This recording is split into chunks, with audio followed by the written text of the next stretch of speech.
Salut, je suis le révérend Arsène Médard Edanoba. Je suis un missionnaire itinérant. Le Seigneur m'a mis à cœur de publier des exhortations pour que tous ceux qui me suivent puissent en profiter. Faire pourquoi pas de nouvelles expériences avec Dieu. Je commence donc cette série par le premier point que j'ai intitulé « L'impact des paroles du Seigneur Jésus sur l'âme assoiffée ». Les paroles de Jésus ont traversé les siècles, mais il arrive qu'un jour, qu'elles résonnent en nous d'une manière toute nouvelle. Ce ne sont plus seulement des versets lus ou entendus, mais des vraies paroles capables de provoquer un bouleversement intérieur. C'est un déclic, une étincelle qui éveille une soif spirituelle profonde. J'ai moi-même vécu ces moments où certaines déclarations de Jésus sont devenues des réalités bouleversantes, remettant en cause tout ce que je croyais connaître sur Dieu et sur la foi. Une question demeure tout de même. Pourquoi ces paroles ont-elles un tel impact sur certains et non sur les autres? Ce que je voudrais que vous reteniez ici, c'est le principe. Certaines déclarations de Jésus portent en elles la force qui interpelle l'être intérieur. Mais les préjugés et bien d'autres pensées mauvaises érigent la plupart du temps une barrière de résistance dans certains cœurs. Jésus-Christ a déclaré « Je suis le chemin, la vérité et la vie. Nul ne vient au Père que par moi. » Jean chapitre 14, verset 6.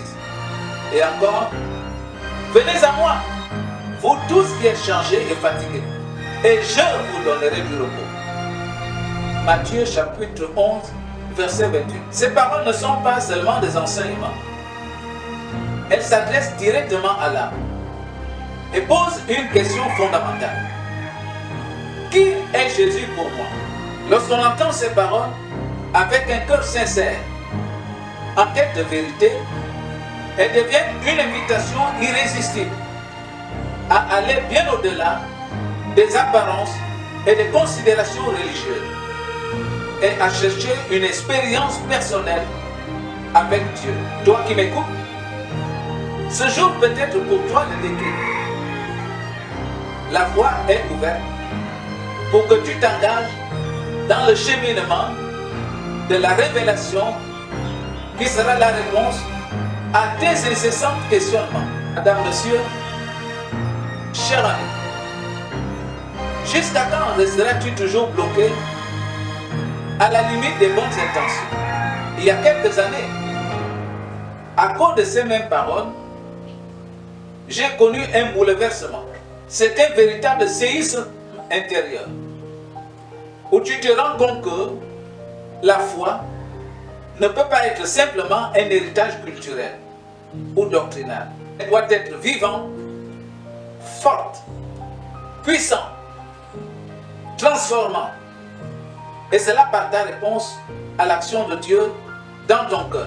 Ce moment marque la vraie différence entre croire en Dieu et toucher Dieu. J'ai aussi réalisé que ces paroles allaient bien au-delà de tout ce que j'avais appris ou pratiqué. Elles n'étaient pas destinées à nourrir un système religieux, mais à réveiller l'homme à sa vraie nature et à sa relation intime avec Dieu. Je conclus donc cette première partie par ces propos. Une parole divine peut transformer une vie lorsqu'elle est reçue dans un cœur bien disposé. Ce déclic initial pour le départ au cheminement qui mène à la révélation est essentiel. Mais les déclarations de Jésus nous amènent à nous poser aussi des questions profondes au sujet de ce que nous avons toujours cru et à remettre aussi en cause les dogmes qui parfois nous enferment plus qu'ils ne nous libèrent. C'est là que commence la prochaine étape de ce cheminement. Je vous donne rendez-vous pour le deuxième point. À bientôt, si Dieu le veut.